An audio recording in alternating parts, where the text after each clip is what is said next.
morning and welcome to Nairobi. This is the 29th edition of the Mojo Loop community meetings. We've had 29 of these so far. By show of hands, how many people in the room if it's your first time to join physically our Mojo Loop community meetings, can I see by a show of hands? If it's not too much to ask, would you please rise? If it's your first time to join us for Mojo Loop community meeting, wonderful. Oh, that's amazing, fantastic. Thank you so much for joining us. Every time we start one of these, we often ask the newbies in the room to stand up so that we can see who you are, and so that we can officially welcome you into our community. It's great to have you here, and we hope this will be a fruitful week for you. Excellent. Now, we have a packed schedule, and there's a lot that's going on. So I want to give you a couple of tips that will help you enjoy our community meeting this time round. Let us first of all start with the obvious. I'm sure the majority of the conferences you attend start at 8 o'clock or 9 o'clock. Ours start at 10 o'clock, not because we are lazy and we are night owls. It is because between the hours of 7 a.m. and 9:30 a.m., that is the time for you to meet with people, have your meetings, connect with colleagues, and have your discussions. Because it is important to note that what happens in this room is just as important as what happens outside of this room. We have the expectations that you would want to have meetings, have conversations with different people. Please use the times that we've allotted in the morning from 7 a.m. to 9:30 a.m. During the lunch hour. We have 90 minutes for lunch, and as well as the evening, so that you can get to know your colleagues, get to advance the objectives or the goals that you've set for yourselves coming into this meeting. That is inherently a key part of our program. Now, you may be wondering who is in the room, especially if this is your first time. We have tried our level best to make it a bit more obvious to see who's in the room and who you should talk to about what specifically. Now, for this convening, we have pins that you can see examples of on my lanyard. Some people have them, some people don't. These pins are given to members of our community who have volunteered their time, their skill, to supporting the processes and the governance we have in our community. We have people who sit on the community council. The community council is a representative governing body of the Mojo Loop Foundation. They're elected every year. In this room, there are many people who have served on the community council at various points in time. If you have served on the community council, may I please ask you to rise? Anybody who served in the community council? A round of applause for them. That's Warren and Innocent. Thank you so much for your service. We appreciate it. Aside from the community council, you can see them, they're labeled by their pins. So if you see somebody wearing a pin, please just read, take a close look, and thank them for their service, and ask them their journey about participating in the Mojo Loop community processes that we have. We have another group of people who steer and implement our technical direction for the Mojo Loop Foundation, all our codes, all our security issues. This is led by the Design Authority. If you have served on the Design Authority, please rise at any point in time, this year or past. You'll know them because they're all seated at the back. A round of applause for them. So if you're looking for somebody who sits on the Design Authority, just look at the back bench. That's all of them. They're ably led by our co-chair, James Bush. We thank you so much for your service. The Mojo Loop open source software has a number of APIs, and those APIs are governed by the Change Control Board. Members of the Change Control Board, past and present, would you please rise?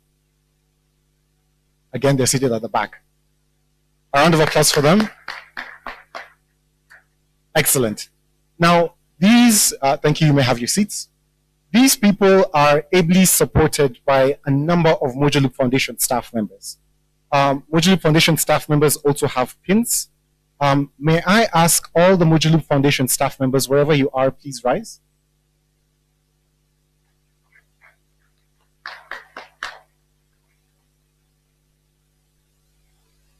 Those are all the people who work hard to keep the lights on. And they are an incredible resource.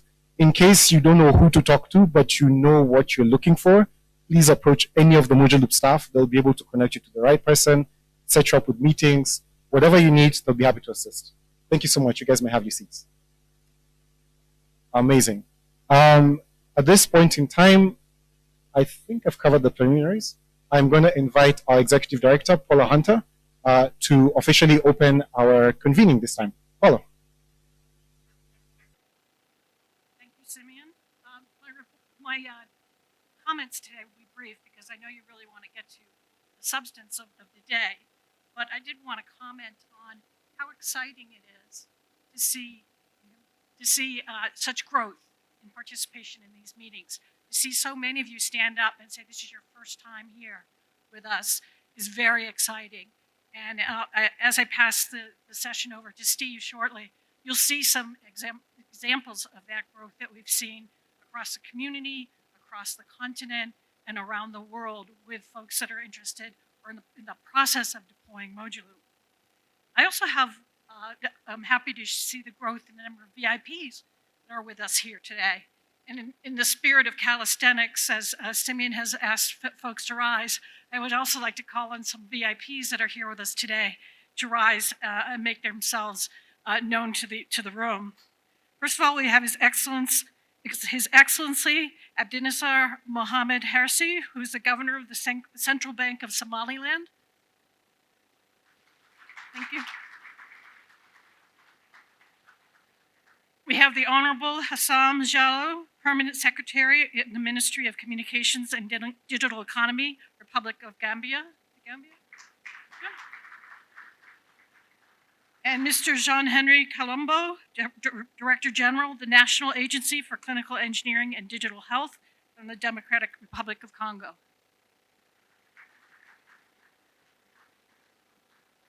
Thank you, gentlemen, for honoring us with your presence. I'm not done. We also have a number of CEOs here from the hub operators, including Mr. Bilal Darnawi, Managing Director, National Switch of Tunisia. Thank you. Ms. Gertrude Kadumbo, CEO of NatSwitch from Malawi. Hopefully she's here. Ms. Jediah Dembele, CEO of Comesa Clearinghouse.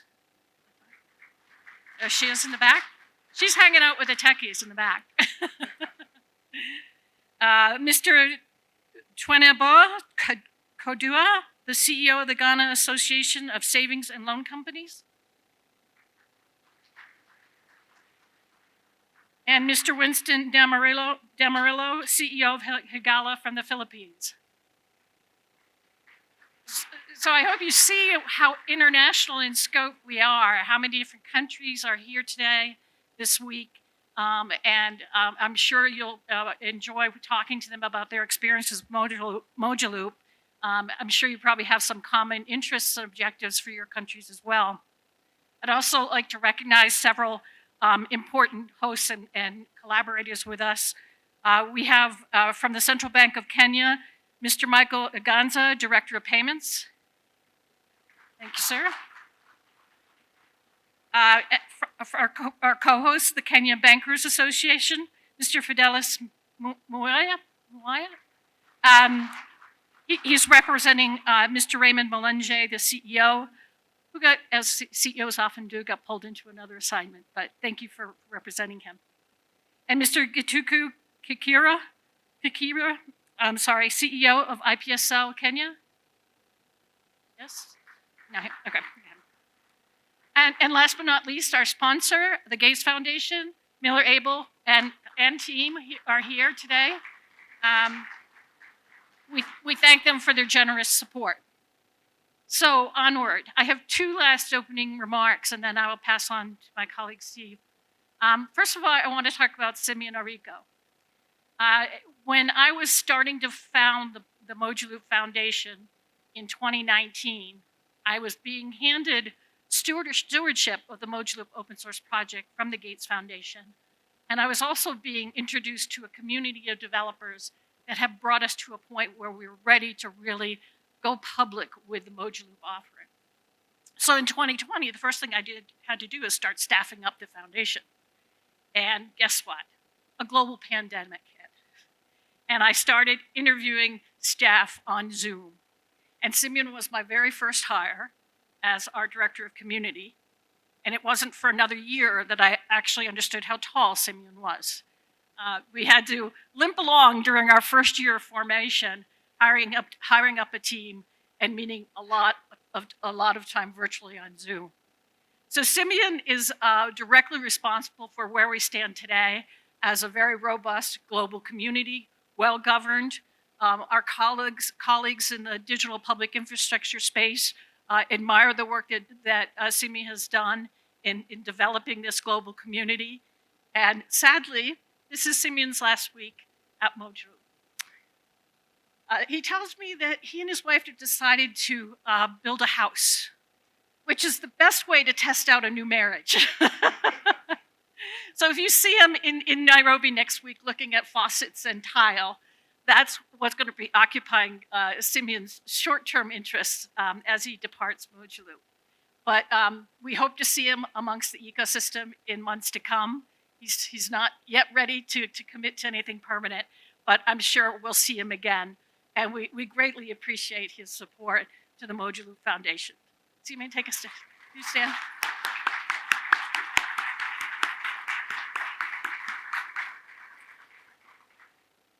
Coincidentally, when Simeon told me he was ready to make a change, I kind of upped the ante, and so am I.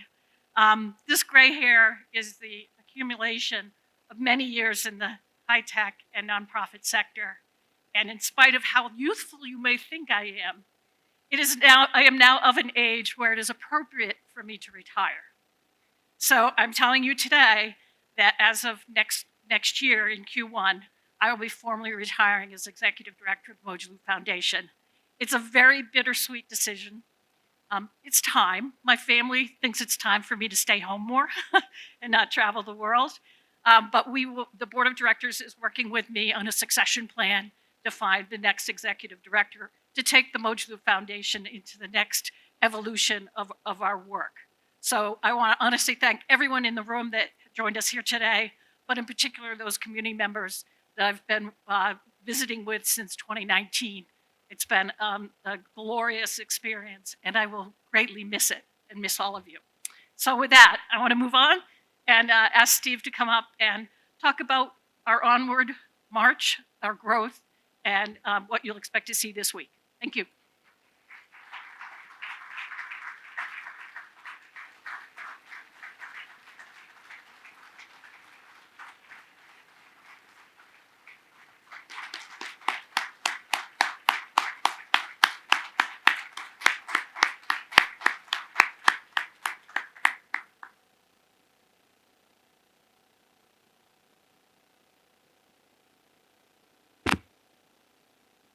When Paula told me that's how she was going to open the session, I thought, great. Now, I've been thinking for the past week, what am I supposed to say now? So thank you so much. But we have the rest of the 3 days to thank Simeon. There's no way I can do it in the 30 seconds I'm allotted. So please join me over the next 3 days of making sure we thank Simeon for everything he's done. And everything he's still doing for this week. And I would say I can't even begin to address what Paula has just told us and what I feel about it. Unfortunately, we have another 6 months and we'll have a chance to actually formally do some things at the next one. But yeah, for many of you who know me, I'm rarely at a loss for words. And yeah, I literally could not think of anything that I could say to follow up these major announcements, other than how much we love both of you and how much I've learned from both of you, how much it's been wonderful working with you, and to the incredible community that I'm about to talk about. You saw the team that stood up.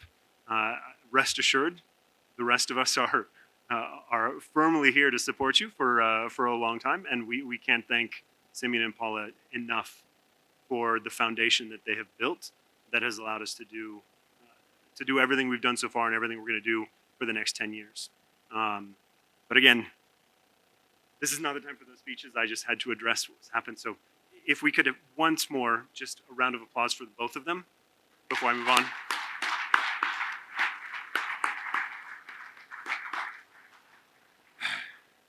All right. Now if I can continue with the openings. I think I have some slides. Okay. Next one. All right, so I'm Steve Haley. I'm the Director of Market Development at the Mojib Foundation. Next slide. We have, as Paula mentioned, an amazing group. She went through name by name, actually back one step, name by name a lot of the VIPs who are here in the room. This is, I think I've said this for those of you who are not newbies and have been here before, the biggest event we've ever had, the most impressive event we've ever had. The progress does not stop. I do want to also highlight, in addition to the ones that Paula has mentioned, we have a number of directors of payments of central banks here. So I'd like to just very quickly highlight Director Akoum. Bizarrely, I can't see you because you're sitting down. But Director Akoum from the Bank of South Sudan, Director Miata, who I will be talking about quite a bit later today, Director Patrick Ibrahim from Malawi. We have Mr. Solomon, Director from National Bank of Ethiopia, so you can't see, and Dr. Titi from Uganda. So a significant number of directors of payments. Thank you so much. Of directors of payments. And I want to take a minute to say, this room is pretty packed. This is, I think, one of our biggest in terms of numbers, but we just listed all the VIPs who are here, and I think we listed almost half the group.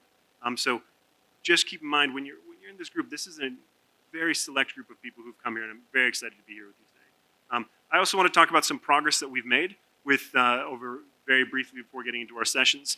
We have a growing number of partners and partnerships. We have, so of the partners we've added, GFTN, where we're going to be expanding our outreach across Africa and Asia and our ability to support central banks and governments. With IPA, if you don't know Innovations for Poverty Action, they're the global leader in measuring impact. They're going to be helping make sure that, that we're staying aligned on our mission and that countries that want to have the best practice in measuring their success can use IPA's work. Senfree on helping us make sure that central banks and hub operators have the opportunity to analyze their business models, understand their environments. With the Finternet Labs, we're looking at the next iteration. We're all here to talk about instant payment systems, but it's not going to stop with instant payment systems. The next iteration that comes with tokenization and shared ledgers is what we're working on with Finternet Labs. And finally, Visa. Very excited to have a partnership with them where we're going to be looking at making sure that any Mojib adopter that wants Visa's best-in-class dispute resolution, fraud management, et cetera, has the opportunity to do that, as well as linking into Visa's global networks. I want to talk about, again, back to all of you, our growing adoption. Unfortunately, I'm not going to be able to go through some amazing lessons from each of these countries, but I will highlight for the team from RSwitch who's here. They're currently in the process of transitioning to their transitioning the P2P use case, which is going to greatly expand the usage of their Mojib. I think they've come up and presented in the past that they focused on merchant payments first, while they continued their P2P on their previous technology, and now they're transitioning their P2P over to their Mojib, which is incredibly exciting for us. We're going to hear shortly from Jadida and her team in Kamesa about the progress they've made for just next week. They'll be testing a live transaction between Zambia and Malawi. And for a number of countries here who are in the Kamesa region, I hope you have a chance to talk to Jadida and her team about how you can join their platform. Liberia, I will say incredibly exciting. You'll hear from Director Miata and her team, really a masterclass in how to drive a program forward.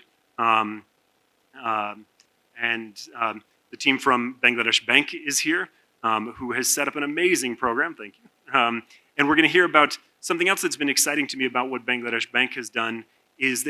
I just got back from Dhaka with a bunch of our team members, where the governor announced the program to the entire ecosystem, the technology companies, the financial institutions, and really important in terms of making sure that from the very beginning, they're bringing their entire country along on their process with them.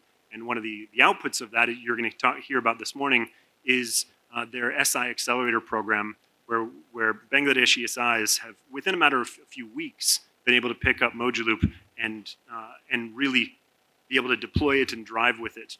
And that comes from having a diligent process of involving the entire community around Bangladesh Bank. So amazing work on from that team. Please do get a chance to talk to them. So again, I can't run through all of them. I wish I could. But very exciting to us that we have 9 countries here, nine adopters here listed. We also have a growing community of other central banks and hub operators.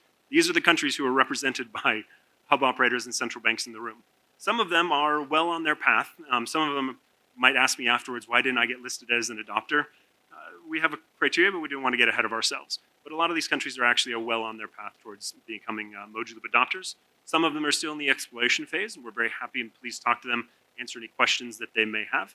And some, honestly, are very happy with their technology, but we're talking about instant payment experts that we want to make sure are in our community. And so a few of these, they have no interest in Mojaloop, and that's completely fine. What we have an interest in is growing the community of IIPS professionals who can support Mojaloop adopters. Technology, as I think many of you know who are central bankers and executives from hub operators, is not the most important thing. And so a lot of the lessons that we learn, even from IIPS operators who are not Mojaloop adopters, is what's going to actually grow the inclusivity of this IIPS movement. So I want to thank all of these countries who've come here, all of these executives who've come here to share and to learn. And I very much hope that this is useful for you. If you walk out of this week and say, that really was not worth a week of my time, please talk to me about it, and we'll make sure we do a better job next time, but before you give up on us. But this is the biggest group of executives I think we've ever hosted, so please bear with us as we try to make sure we make good use of your time. We're also seeing growing support, and this is always the big question of how does Mojaloop get, how do Mojaloop implementations get support? So growing list of service providers on our directory. Please take a look at the service provider directory. We keep hearing more and more about service providers and system integrators who are getting requests from central banks who go to the service provider directory to find them. We'll be improving that significantly over the next 6 months. We have 24 up already, 6 more in the pipeline, and including, like I mentioned, the incredible teams from Bangladesh, who, in my humble opinion, are first going to build an incredible system for Bangladesh Bank, but have the strong capacity to really serve Mojaloop in a lot of other markets. So those of you who are starting to think of how do I gain experience from other countries, I really think we're going to see a significant growth from system integrators and support in Bangladesh. And that's going to leading to a lot of cost reductions, which I think we're going to hear about a lot on day 3 of some of the improvements of the technology and the operations that has led to significant reductions in costs. And a few of you, I think the last really, really big event we had that a few of you were at was in Lusaka, where, and at that point, I think we launched a study of how much it costs to implement a Mojaloop. And that's, I think, still the latest thing that's up there. But I can tell you the cost has now come down by a factor of about 4. And that's just in the past few years. And a lot of that's coming from technology improvements, but it's also coming from operational improvements of both the hub operators and their support staff. So incredibly excited about the progress we've made, and that we get to talk about it with all of you for the next 3 days.